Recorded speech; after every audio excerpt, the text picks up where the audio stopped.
नमस्कार साथियों, आर के प्रजापत चैनल में आपका हार्दिक अभिनंदन।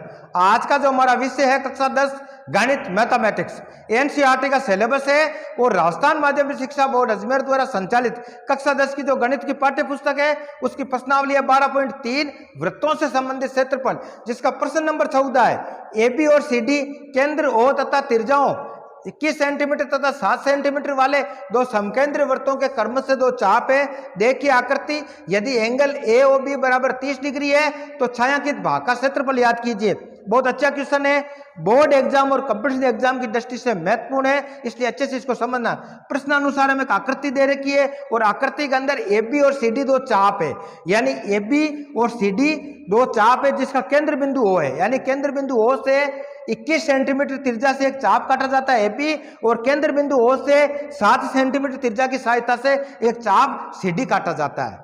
समकेंद्र वृत्त की बात हो रही है। समकेंद्र वृत्त किसे कहेंगे? इस प्रकार के वृत्त जिनका केंद्र बिंदु हो एक ही हो, त्रिज्याएं भिन्न भिन्न हो, इस प्रकार के जो वृत्त कहलाते हैं वो समकेंद्र वृत्त कहलाते हैं। तो समकेंद्र वृत्त की बात करते हैं जिसका केंद्र बिंदु ओ है, केंद्र बिंदु ओ से यानी ओबी से ये इसकी त्रिज्या है, इस त्रिज्या की सहायता से ये भी एक चाप काटा जाता है जिसका प्रश्न अनुसार ओबी का जो हमें मान दे रखा है वो 21 सेंटीमीटर दे रखा है। कहने का अभिप्राय ओ से लगाकर बी का जो मान है वो 21 सेंटीमीटर है।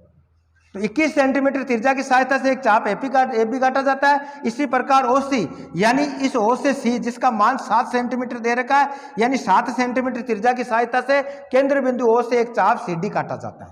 आगे समझ में, प्रश्न अनुसार एंगल ए ओ बी यानी एंगल ए ओ बी इसका मान हमें 30 डिग्री दे रखा है।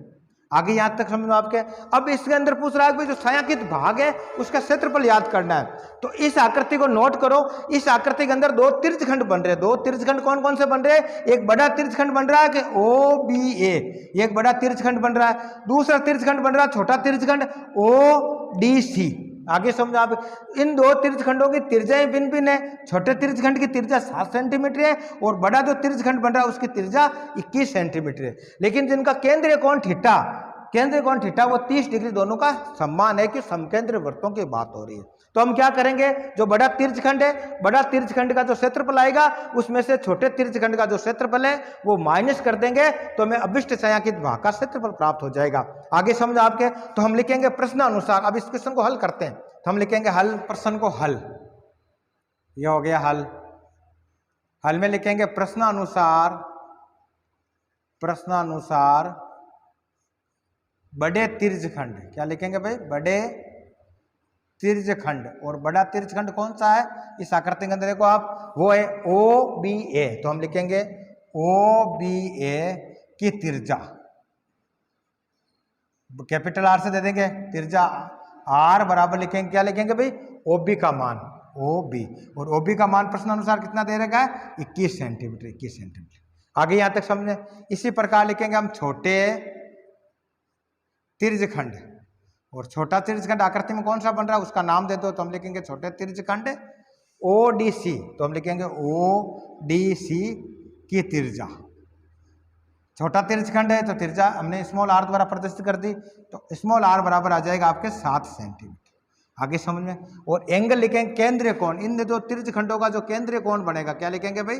केंद्रीय कोण। और केंद्रीय कोण को किसमें मापते हैं? थीटा से। तो केंद्रीय कोण थीटा बराबर कितना दे रखा है?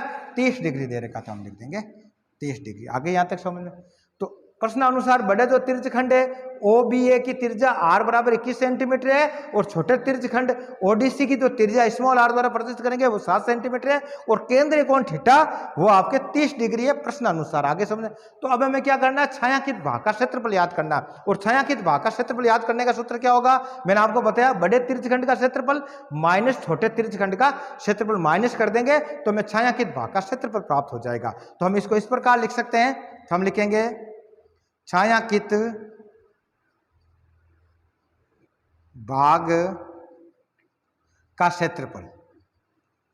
और छायांकित भाग का क्षेत्रफल बराबर आ जाएगा बड़े तिर्यखंड का क्षेत्रफल। क्या लिखेंगे? बड़े तिर्यखंड। बड़ा तिर्यखंड कौन सा? ओ बी ए का क्षेत्रफल। आगे समझो आपके।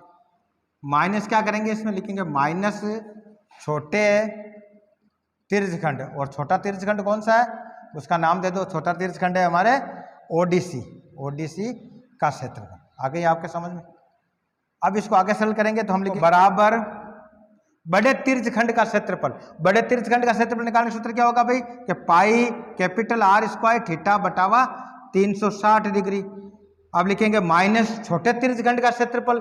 छोटे तिर्यकखंड का क्षेत्रफल क्या होगा भाई कि pi small r square theta बटावा 360 डिग्री। आगे यहाँ तक समझे। अब इन दोनों संख्या में जो कॉमन है उसको बाहर लेंगे, पीछे रह जाएगा, आप ब्रैकेट में रख देंगे तो आगे इसको सरल करेंगे तो बराबर आ जाएगा। आप इसमें पाई, इसमें भी पाई आ जाएगा कॉमन, इसमें थीटा कॉमन आ जाएगा और 360 अपॉन में कॉमन आ जाएगा। तो कॉमन क्या आ गया भाई पाई थीटा बटावा 360 डिग्री कॉमन आ गया। पीछे क्या बचा कि capital R square minus small r square. आगे यहाँ तक समझे। अब प्रश्न अनुसार हमें मान दे रखा है कैपिटल R का कितना मान दे रखा है 21 सेंटीमीटर और स्मॉल r का मान कितना दे रखा है 7 सेंटीमीटर और थीटा का मान कितना दे रखा है 30 डिग्री दे रखा है। तो हम इसकी सहायता से क्वेश्चन को सोल्व करेंगे। देखो आगे इसको सोल्व करेंगे तो पाई का मान होता है 22/7, थीटा कितना दे रखा है 30 डिग्री दे रखा है, अपॉन में कितना आ जाएगा 360 डिग्री आ गई। आगे यहाँ तक समझ। अब ब्रैकेट लगाओ, कैपिटल R की वैल्यू कितनी है 21 है तो 21 का स्क्वायर कर दिया, माइनस स्मॉल r की वैल्यू कितने दे रखी है 7 दे रखी है तो 7 का स्क्वायर कर दिया। आगे यहाँ तक समझे। आगे इसको सरल करते हैं। देखो आप 22/7 गुणा 30 डिग्री बटावा 360 डिग्री गुणा ब्रैकेट में क्या भाई 21 को 21 से गुणा करेंगे तो कितना होता है भाई हम लिखेंगे 21 गुणा 21 करो आप 21 कम 21 बच गए 2, 21 दूना 42, 42 2 44 यानी 441। कितना हो गया भाई 441 माइनस 7 को 7 से गुणा करेंगे तो 49 हो गए। आगे यहाँ तक समझ में। आगे इसको सरल करते हैं। देखो बराबर 22/7 गुणा 30 डिग्री बटावा 360।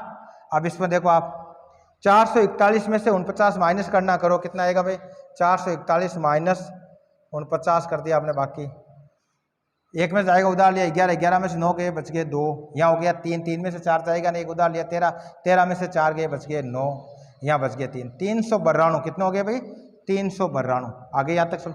अब जो संख्या करती है उसको काट देते हैं तो देखो आप 0 से 0 कट जाएगा, 3 एकम 3, ये 3 एकम ये 3 दूनी 6 यानी 12 बार ये कट गया। अब देखो और कौन सा कट जाएगा संख्या इसके अंदर। देखो भाई 2 के पावड़े से 6 बार कट गया, ये 11 बार कट गया। आगे समझो आपके। अब इस संख्या को नोट करो, ये 2 से कट जाएगा 6 3 बार और ये 2 से कितने बार कटा 1 बार हो गया, ये बच गया 19, 19 में से 9 दूनी 18 बच गया 1 12, ये 196 बार कट गया। अब देखो 7 से और कट जाएगा, ये 7 एकम 1, ये 7 दूनी 14 बच गए कितने 5 हो गए 56, 7 8 56 यानी 28। तो जो वैल्यू आई वो आई 11 गुणा 28 बटावा 3। आगे आपके समझ में। 28 को 11 से गुणा करके 3 का भाग दे देते हैं। देखो क्या आ जाएगा भाई तो हम लिखेंगे 28 गुणा 11, 11 8 88 बच गया 8, 11 गुणा 22, 22 और 8 30, 308। तो हम लिखेंगे 308 बटावा 3 सेंटीमीटर स्क्वायर इसका छायांकित भाग का क्षेत्रफल आएगा। आगे समझना आपके। बहुत अच्छा क्वेश्चन था, बोर्ड एग्जाम और कंपटीशन एग्जाम की दृष्टि से महत्वपूर्ण है, इसलिए अच्छे से इसको समझना है। सबसे पहले हमने क्या दे रखा भाई 2 तिर्यकखंड की आकृति बन रही है। बड़ा तिर्यकखंड का जो क्षेत्रफल निकालने का सूत्र क्या है कि pi capital R square theta बटावा 360 डिग्री और इस छोटा तिर्यकखंड बन रहा है। इस छोटे तिर्यकखंड का जो क्षेत्रफल निकालने का सूत्र क्या है pi small r square theta बटावा 360। बड़े में से बड़े तिर्यकखंड के क्षेत्रफल में से छोटे तिर्यकखंड का क्षेत्रफल माइनस करेंगे तो हमें जो अभिष्ट वैल्यू प्राप्त होगी वो 308 बटावा 3 सेंटीमीटर स्क्वायर हमें प्राप्त होगी। आगे समझे। तो इस प्रकार आज के क्वेश्चन के अंदर हमने 12.3 का क्वेश्चन नंबर 14 सोल्व किया था। कल के वीडियो के अंदर क्वेश्चन नंबर 15 सोल्व करेंगे। धन्यवाद।